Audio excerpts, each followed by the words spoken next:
guys, welcome back to 3 Bar Performance YouTube channel. Well, it is 5 degrees with minus 14 wind chill.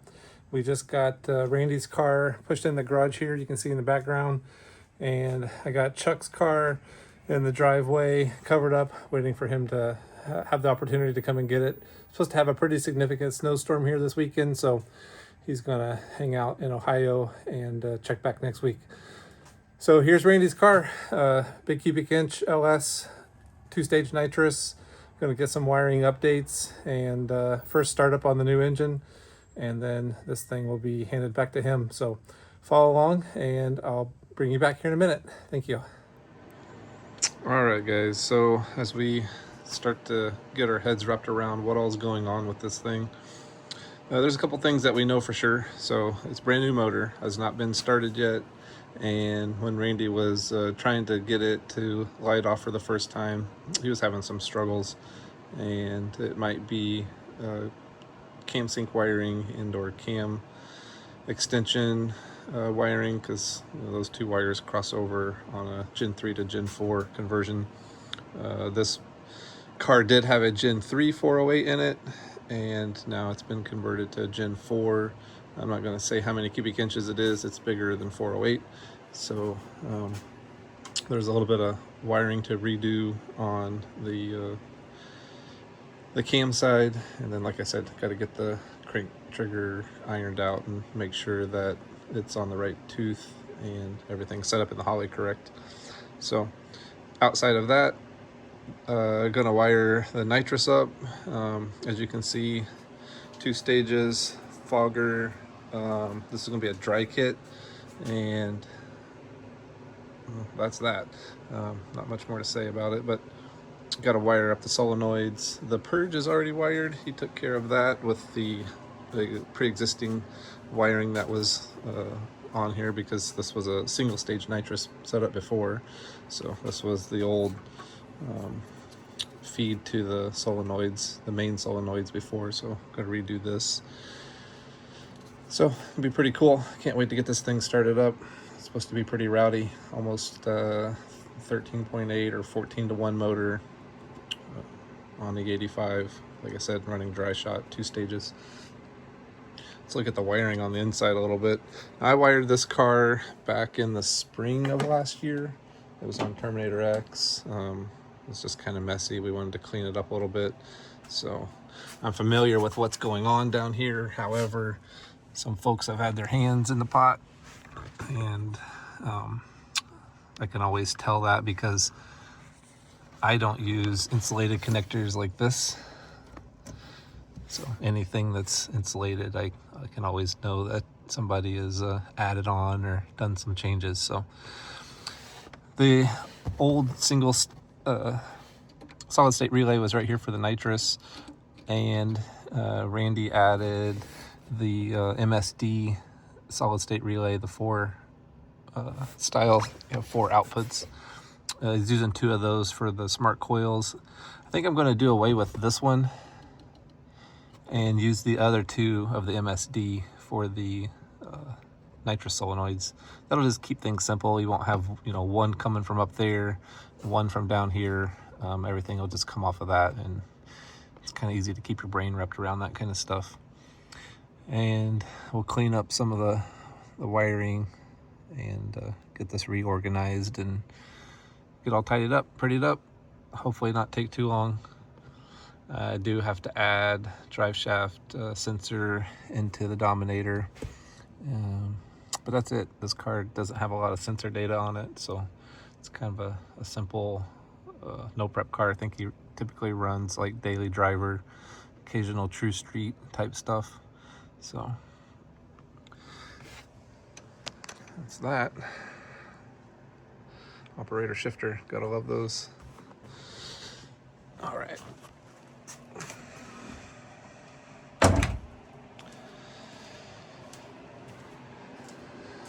Well, I'm gonna get started on this thing. I'll bring you back with some updates.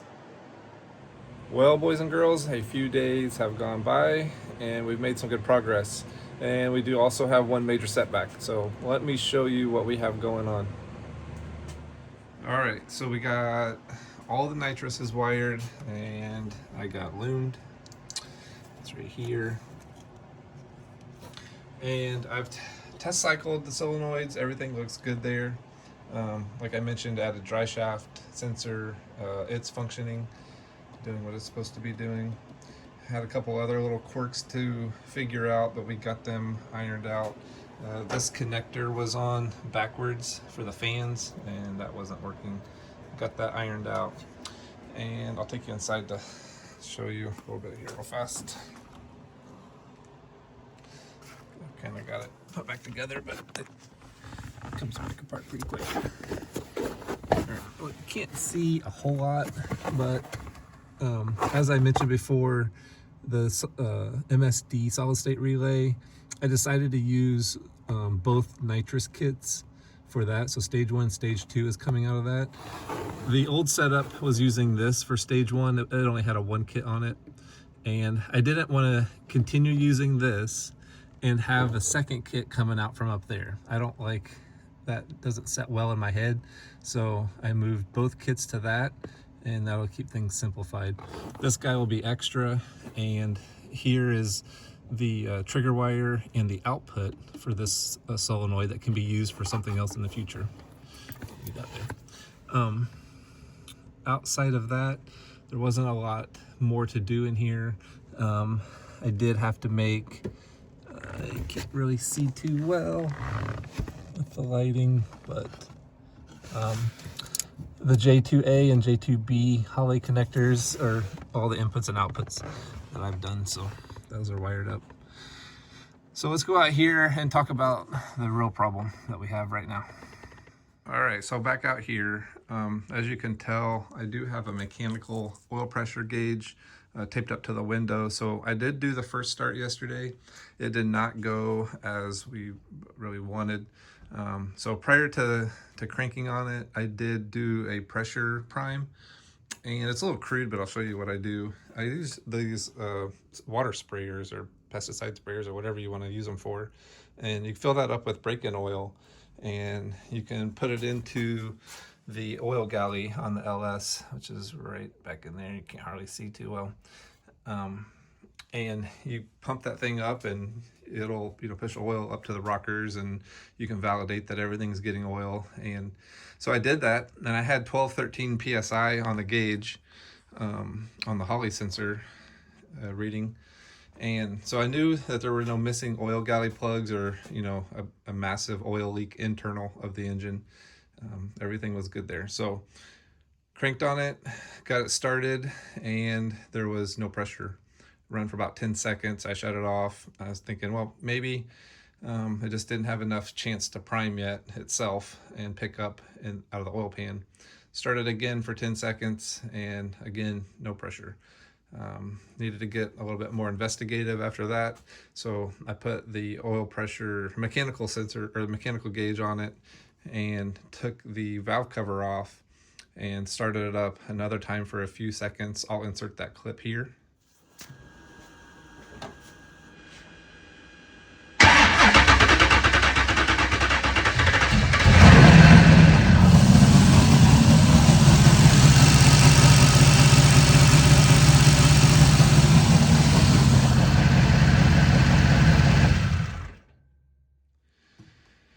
And as you can see, there was no oil at the rockers. So boarded all engine starts at that point, and we got to dig into this thing. Talking to Randy a little bit, we think there might be either missing or some O-ring issue on the pickup into the oil pump. So now that I got all the wiring done, tested, I can check that off. I think the next thing I want to do is get the oil pan off of this thing and see what we got going on down there.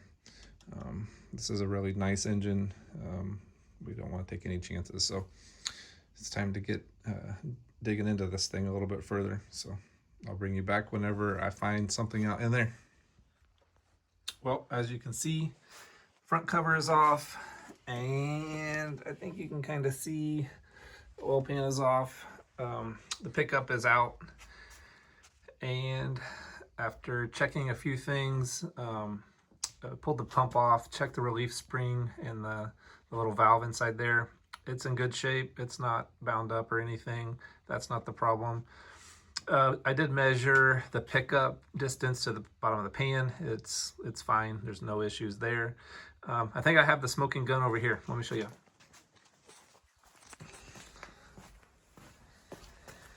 All right, so this pickup is obviously aftermarket, and it belongs to the pan. Everything's a match there.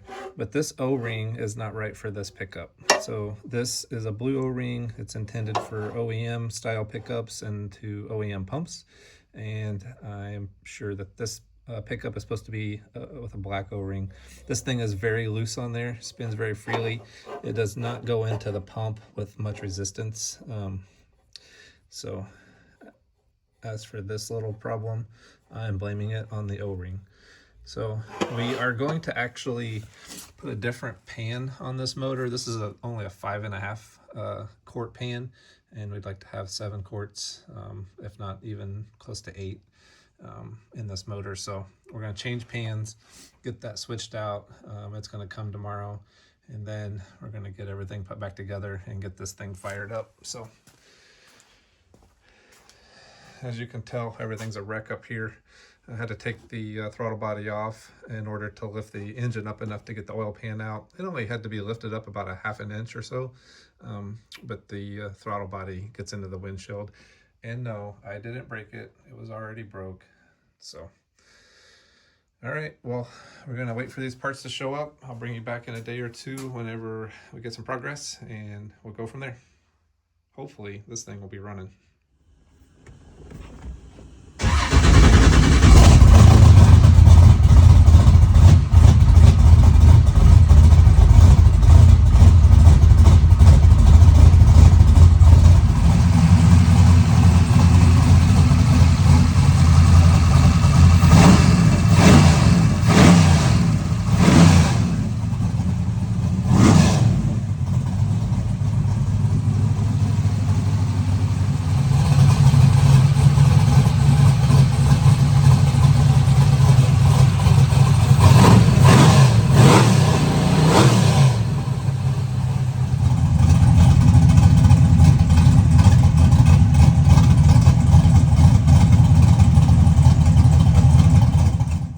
All right, so as you can tell, it sounds really good. I'm really pleased with it.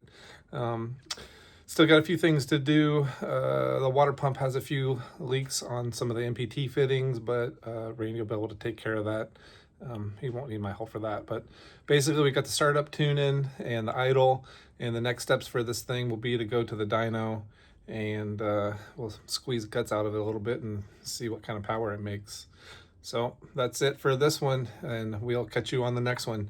Please like, share, and subscribe, and I will be adding t-shirts to the merch store here very soon, so I'll share that whenever that time comes as well.